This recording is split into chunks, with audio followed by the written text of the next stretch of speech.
Benefit District meeting. My name is Maria Irshad. Thank you all for joining us today. Today, our agenda is, Sharon has just joined us. Thank you, Sharon. So sorry, I was trying to do another way, but it didn't work. No problem. Thank you for joining us. So on the call today, I have 4 committee members. I have the Vice Chair, Mark Fairchild. I have Sharon Stewart. I have David Chin, and I have Janice Jucker on the call. And then we have the Park Houston staff, Norman Holt, Kelly Frazier, Paul Dugas, Kivia Stroder, and Rami Arafat. First, I'm going to give you guys an update on the WOW roundabout, the signs over there. We'll go through the metered parking updates, the financials, what kind of compliance efforts were going on in the area. We'll take public comments if there are any. Kelly, has anyone signed up for public comments? No. Okay, thank you. And then we'll have an open forum.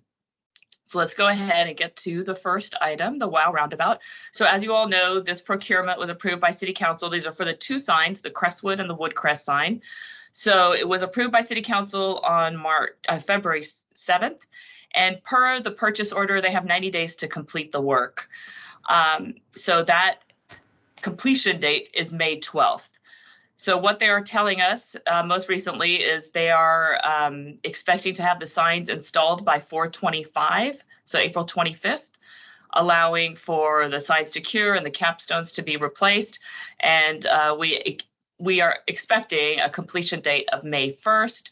The challenge with getting the signs is, we have been real sticklers about making sure they are following the format of the 2 other signs that are already in place. We don't want the font to be different. We don't want the placement to be different. We don't want the stone to look different. We don't want anything to look different. So they have, they're working to send us the actual drawing of the sign. It's in a queue with the designer who's going to, we've identified the font, and we believe it's making good progress. It's just unfortunate there's a queue of work in front of us that will get, it's just first come, first served for however this vendor works. So we estimate a completion date of May 1st. We'll keep you posted if anything happens, but we believe they will complete everything within the 90 days. Do y'all have any questions on this? I know it looks like nothing's being done there, but there's a lot of work in the background being done. So. All right, next slide is the financial update. So in March, our meter revenue went back up a little bit. So you see we did almost $23,000 in meter revenues. There's about 4,300 transactions, and the average transaction bumped up just a few pennies. So it went from $5.27 on the average transaction to $5.31. And you can see the expired meter citations was 522. So we did have a significant increase compared to the prior months where we were averaging, around 300 generally. But we, saw a big gain in the meter citations. Any questions on this slide before I proceed? Just one real quick question. What do you think the clearance rate is on the expired meter citations? So generally, overall, we look at all the citations we issue for the year, and generally it's about 65%. And then the rest get paid. So 65% get paid and 35% are outstanding. Right.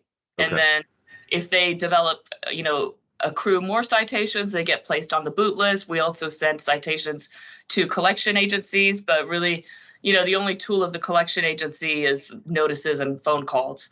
We did just start a new process with our collection vendor where we are now going to be texting and emailing regarding expired, any kind of delinquent parking tickets. So we just started this in March, so not sure what kind of results we're going to see, but maybe that will help. But overall, we have generally always seen about a 65% clearance rate on citations for as long as I've been in parking. That's kind of been the standard. Okay, thank you. I have a question. What are the hours of the meters? Do they go to 2 a.m. or, because I know the city was talking about going to 2 a.m., but I felt like on Washington Avenue, it already is like that. Correct. Washington goes until 2 a.m. The city did have a proposal last week to extend meters citywide until 2 a.m. That will be on agenda. Again, it was tagged last week, so it'll be on agenda this week. My understanding is that this will be referred back to the administration or to a committee for review. So I don't believe we're going to see that happening citywide anytime soon. But we're already there, so.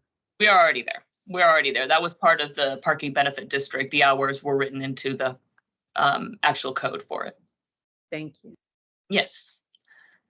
All right. Our next slide. So we've outlined the 2024 column. Again, just a reminder, the fiscal year runs from July to June. So this current fiscal year, FY24, will end June 30th. And we are estimating, let's see if I can circle this here, $107,000 that will be shared to the parking benefit district bank account. So total is almost $179,000 before the split. So this is what the model is projecting for this fiscal year.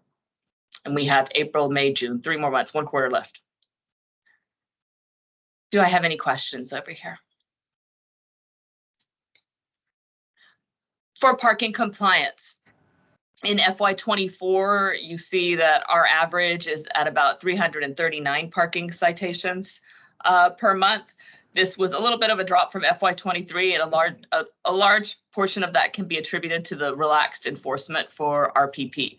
But that has since changed. So hopefully in the next few months, we'll see our numbers go back up, where we will be more mindful of our enforcement. So FY24 meter transactions, a little bit of a dip from FY23, but we've only really got 1 month of, January and February, pretty slow months for meters. So we see 3,700 meter transactions on average per month compared to FY23, which was 4,200. On the RPP tows, again, the numbers for 24, January through March, we had about 54 tows, and April through June, we have, that's not correct. That's not right. Yeah, the March number probably needs to be back up here. Let me correct that, and we'll send that back out to you. I'm sorry, I missed that one during my review.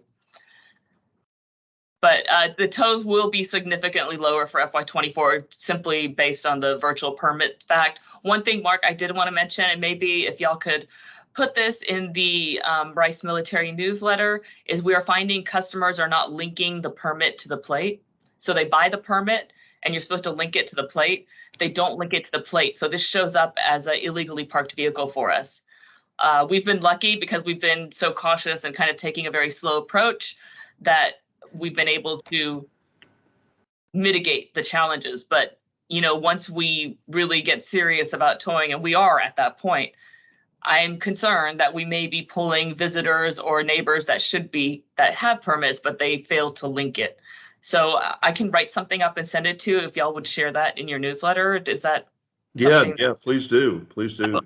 Okay, we'll get that to you before the end of the week. That's just something that we're seeing. Other than that, we haven't been seeing too many challenges with the virtual permits. We did, Kivia Stroder, our division manager of compliance, is on the line. She met with the Constable 1 office, was it last week or the week before, and they are also starting to tow as well, so we should see some more activity there. Okay, so let's just go to the next slide if I have no questions. This is the PBD project list. So these are all the projects since the inception. You can see we have allocated $127,000 for projects. This number, the 26,000, is not correct. So I need to fix that. That's not the total that expenditures that we spent. We spent more than that. So let me correct that and send that back out to you guys. I apologize. But we haven't had any new projects. The projects that we've been paying this fiscal year includes the flock camera licensing. We paid a little bit for the Washington Walk audit. That, we allocated $2,500. We only spent some money on the tablets, which will be coming back to us. So this balance will go back into the PBD fund since we're not going to be exhausting it for that walk audit. For the Washington roundabout, we have allocated, I think it was 10,000. Yes, 10,000. We've only spent a small portion of it. You could see that we have electric costs that are coming in every month. We started looking into the irrigation and on the circle. I talked to Sherry Wiesner, and they are going to be remediating all the irrigation over there. So it's not going to be something that we need to fund. They will be taking care of it. And she said, and I think you've also mentioned this, Mark, is that Greystar will be taking over maintenance of the circle once they get that work done. So I don't think there's anything for us to coordinate as far as the circle goes, but there may be something regarding the signs, and we could talk about, I mean, the lighting sculptures, which we can talk about in a minute. Well, so what it sounds like Sherry is saying is she's going to install her own sprinkler system, and disassociate it with the one that also exists around the traffic circle, not within the traffic circle. So if there's anything that we ever wanted to do to try to bring landscaping back to life around the traffic circle, we would need that irrigation looked at. But it sounds like she's going to divorce herself of that whole system that's out there that also feeds the center. So I wasn't clear if is that what she's told you? Because I wasn't clear on whether or not. No. Okay. I don't know how she's going to do her irrigation, but what I'm hearing you say is that she's going to set up her own. That's what I need to set up her own, or have Ashakara Robinson resurrect what's already out there and just, utilize the zones that she needs. I don't know, but yeah. And I was going to get further clarity from her, because if we wanted to have irrigation on the corners, then we could partner with her to get that done and fund that portion of it. So I need to get more clarity on her and ask her if that's possible for us to do. Okay, and my wife can reach out to her too. She speaks to her regularly as well, and I might just put a bug in her ear and ask her if she can clarify it. Okay, perfect.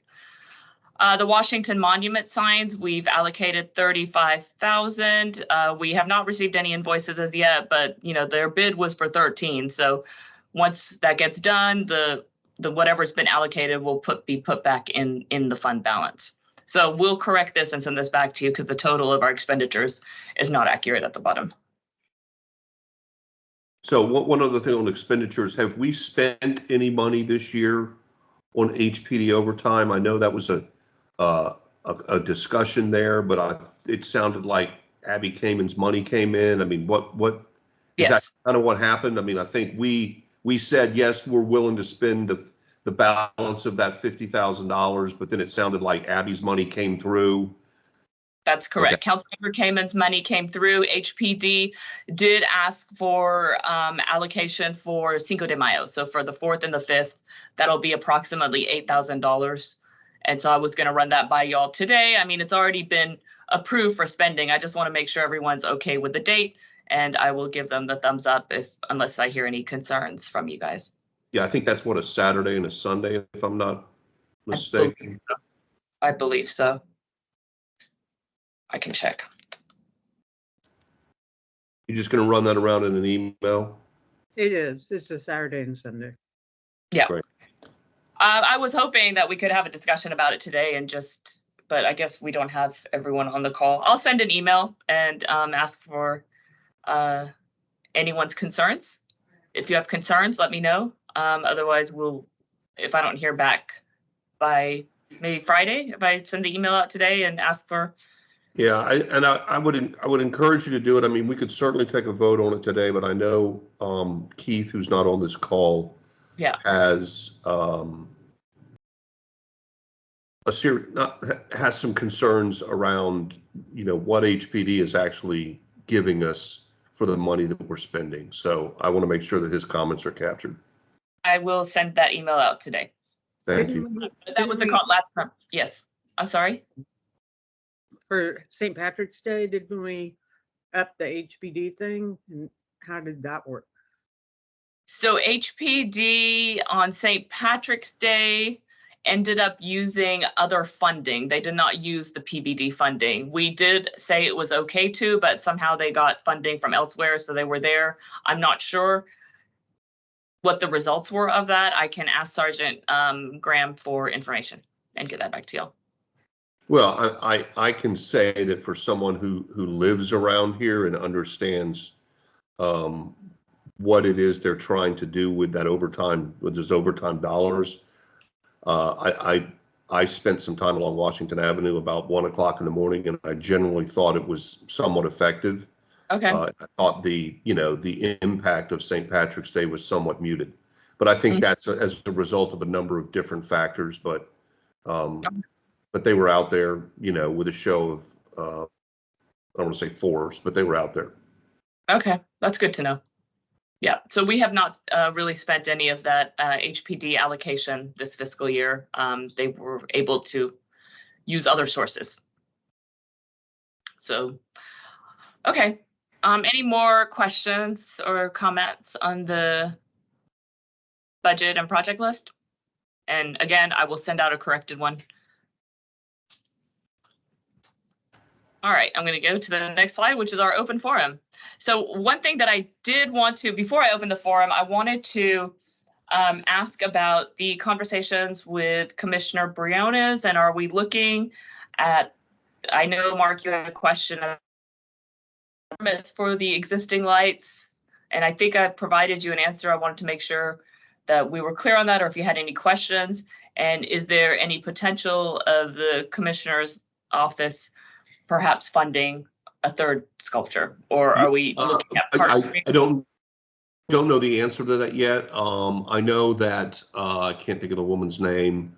Had submitted. I mean, I guess they've got an architectural committee or an arts committee or whatever, Okay. Projects committee. That was going to be one of the things that they submitted to that committee to have a discussion about. I was with her a couple of weeks ago. I didn't hear anything back from her.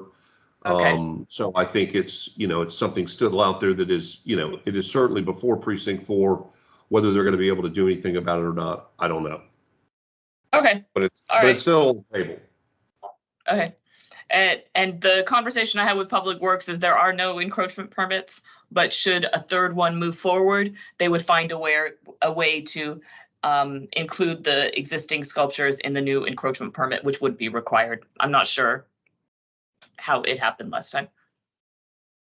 Okay, and so what I also sent them was the original proposal that Tim Glover sent us for the cost, because they were wondering what the cost of it was.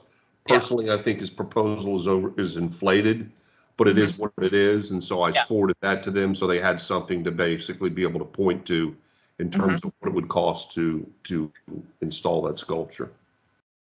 And I don't know, have I communicated to them that there is no encroachment permit? I know I had asked you because that was a question that was asked of me. Right. Have you communicated to them, or do I need to turn around and get back to? I'll double check on the email, Mark. I think they may have been copied on that email that I responded to. Okay.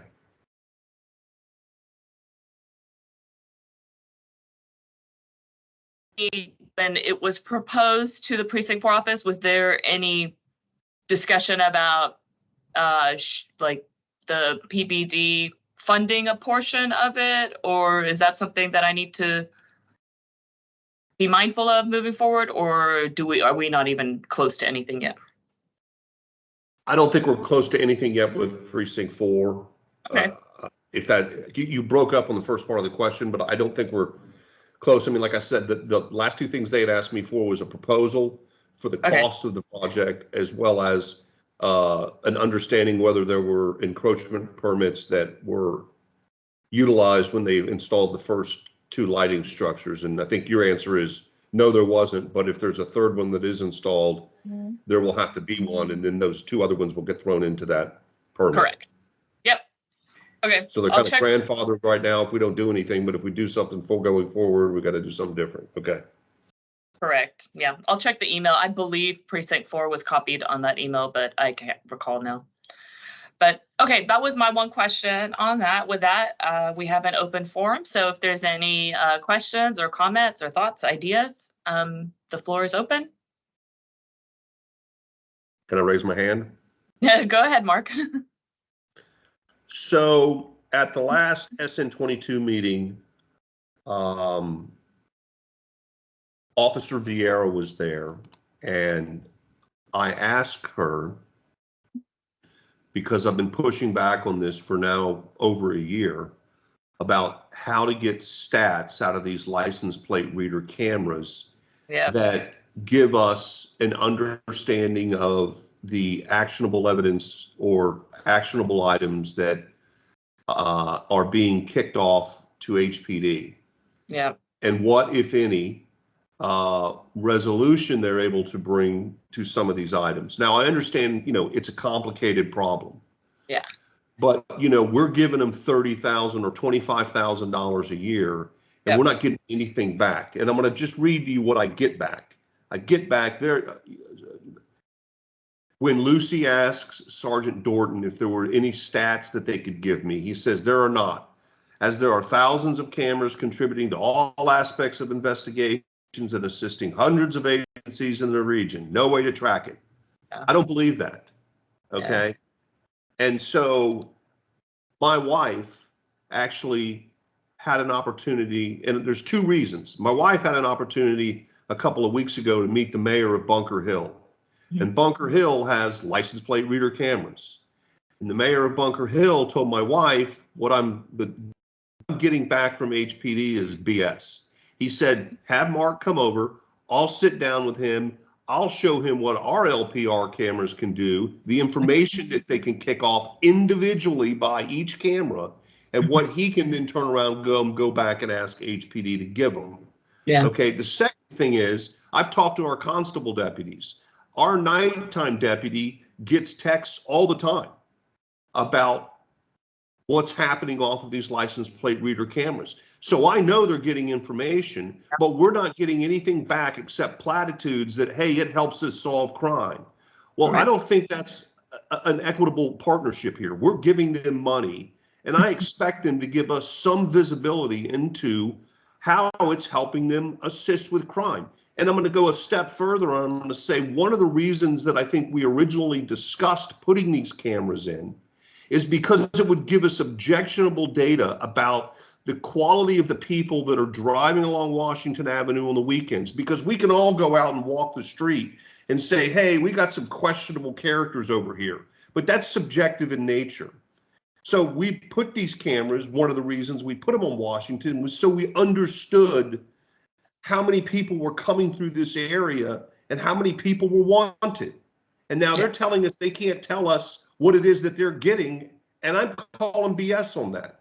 Yeah. So, that was part and parcel of the reason we put these out there, so we could turn around and go back to HPD and say, hey guys, we have a problem. And it's not just me talking about walking along Washington Avenue at 1:15 in the morning and telling you what I see. These cameras are objective. They don't know. So I'm, this whole thing from Sergeant Dorton is BS. Yeah. He's taking our $25,000 and saying thanks. And I'm saying, and this is where you're going to get pushback from Keith. This is not a good win-win relationship here. And I'm not asking for who they found, because my concern here is with all the other stuff that's going on with HPD, okay? They're getting, because there's a more holistic question here. They installed hundreds of these things across the city, approved a $6 million contract with Flock.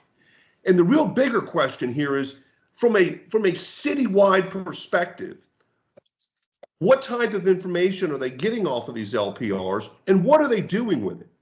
And my sense is, given everything else that's going on and the fact that they got 260 some odd thousand cases that have got stuck on the back burner, that the answer is going to be, well, we get a lot of information, but we don't really have a lot of manpower to chase it down. And I think that's why you're getting the pushback that we're getting. And if that's the case, that's fine, but at least own it. And then let's make a decision as a city moving forward as to whether we continue to fund these things, because if we're just spending money and not doing anything with the information it's giving us, we're just wasting there's a better, higher use of our resources. Mark, So I just don't like the fact that the mayor of Bunker Hill is like, come sit down with me. I'll show you exactly what we can do. They have Yeah. drones on their Mark. cameras. I live in the villages, so can I say something? Sure. They're very effective. The reports that we get will tell us, like, we just recovered our $1 millionth car, because they see stolen cars from it. Right.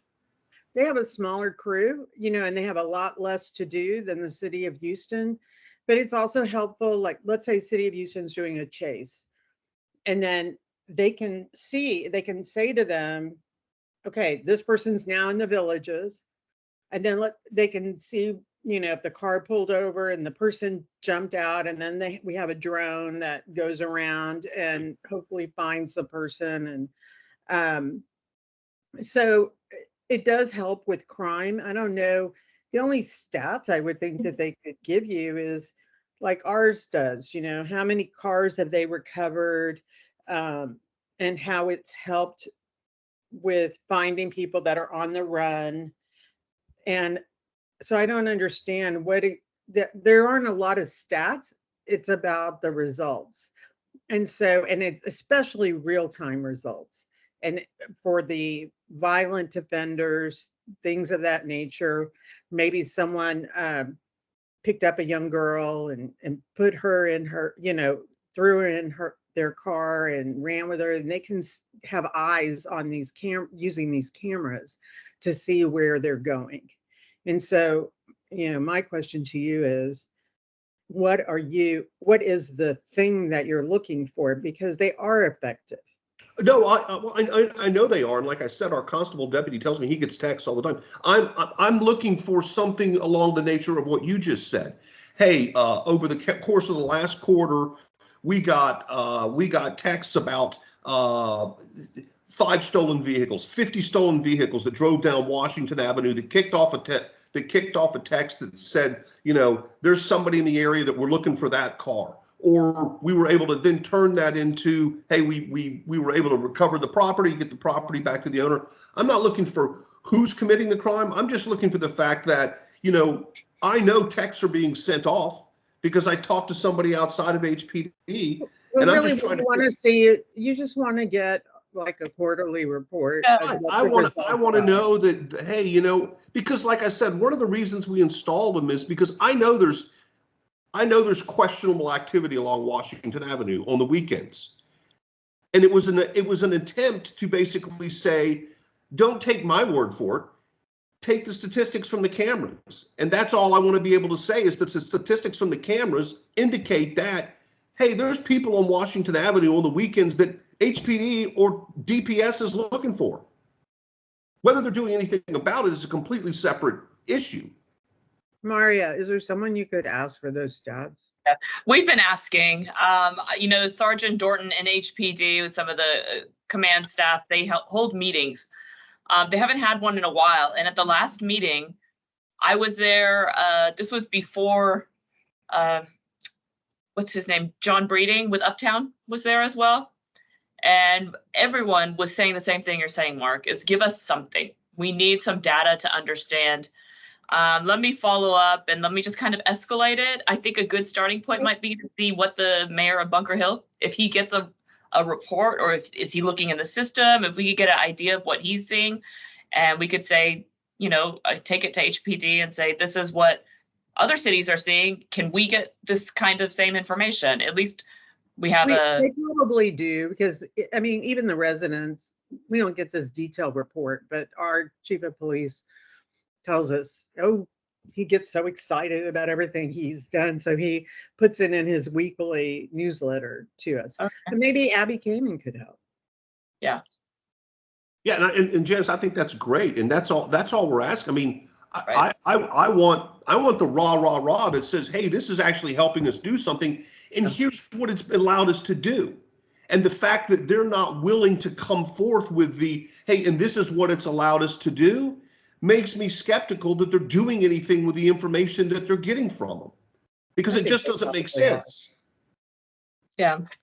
So we don't have access to the flock system either. I think another point, and I haven't reached out to the flock representative. Maybe, I mean, that might be another good starting point. I didn't think to reach out to them, but they may be able to tell me something offline. So let me talk there, and if we could get whatever report the mayor of Bunker Hill is looking at, that might be a good jumping off point. But you know, I hear you. I understand. I wish I had more control over it. Unfortunately, it's kind of not in our hands. And I'm not trying to blame you. I'm just no, I know. upset. I mean, we've been asking this question for over a year since we originally paid for these cameras. Right. And we get, hey, they help us, but we can't do anything about it. And I just think that's the wrong answer. They're not going to tell city council that. They're not going to sit in front of city council and say, hey, thanks for the $6 million contract. We get some good information, but we really can't tell you what we do with it. I mean, that's just an unacceptable answer. Maria, for the police, it would be great PR for them to talk about the great results from these cameras. And that's really what we get in our newsletter from the chief of police. And so we know it's worth it. Yeah.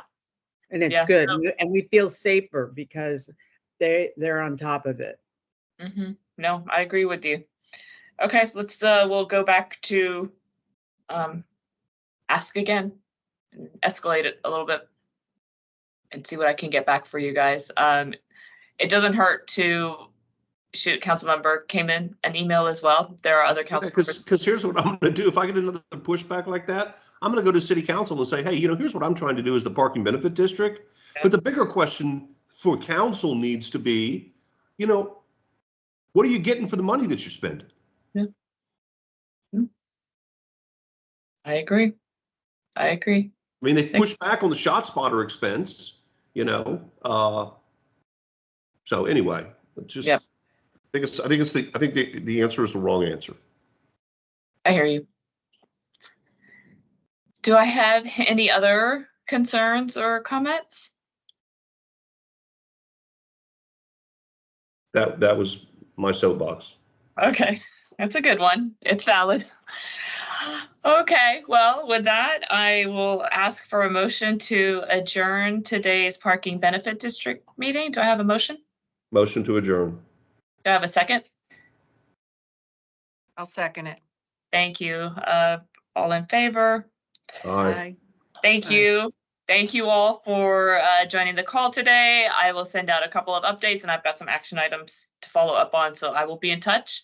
Otherwise, we will see you next month. Same place, same time. Thank you. Thank you. Thank you all. Have a wonderful day. All right. Bye-bye.